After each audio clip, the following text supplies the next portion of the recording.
প্রিয় দর্শকবিন্দু, যে মুরব্বিটাকে আপনারা দেখতেছেন সে একজন ক্রিকেট প্রেমী। যে কোনো দেশের খেলাই হোক সে দেখে, তারপরেও সে বাংলাদেশের খেলাকে একটু প্রাধান্য বেশি দেয়।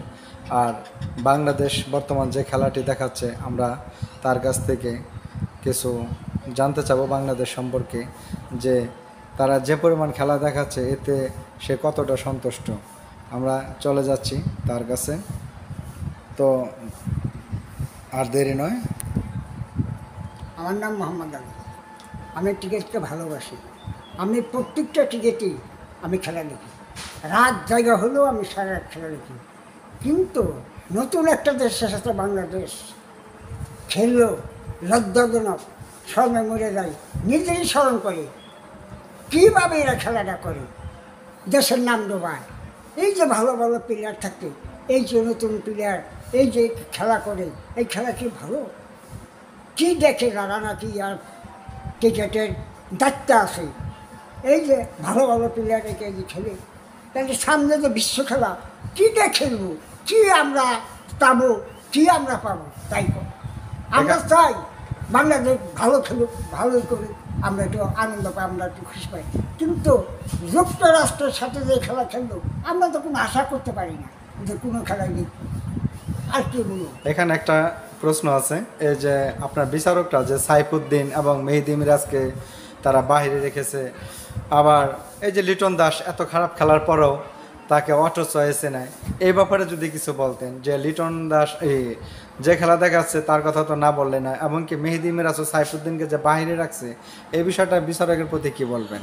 আমি বলতেছি যে মিরাজ একজন ভালো একটা প্লেয়ার, যোগ্যবান একটা প্লেয়ার। সে বলারও ভালো একটা ব্যাটসম্যানও, সে ফার্স্টও খেলতে পারে, লাস্টও খেলতে পারে। সাবিদ্দিন ভালো একটা বলার, সেও ব্যাট চালাইতে পারে। এই দুটো প্লেয়ার কী করে বাদ পড়ে বিশ্ব খেলায় থেকে, এইটাই আমার মাথায় কিছু ধরে না। রেলি যেটা, এটা পুরো বাংলাদেশ হতবাক।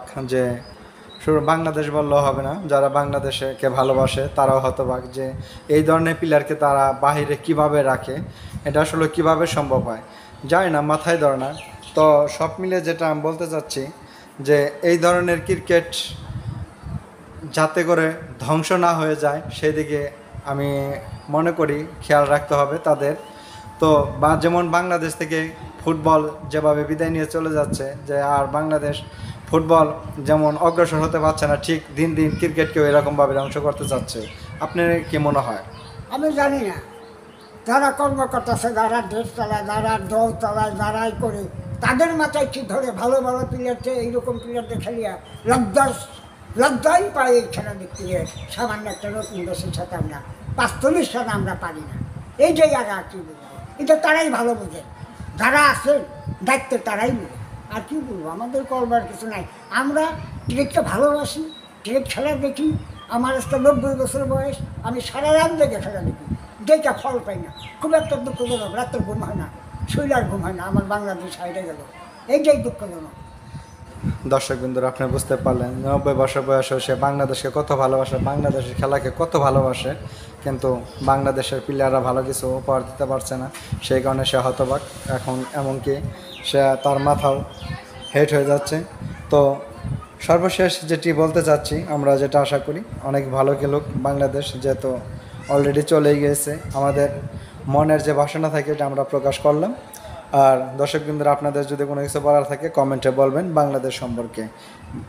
বাংলাদেশের প্লেয়াররা যে খেলা উপহার দিতে যাচ্ছে, এতে তারা বিশ্বকাপে কতটা ভালো খেলবে সে সম্পর্কে জানাবেন কমেন্টে। ধন্যবাদ, সকলে ভালো থাকবেন, সুস্থ থাকবেন।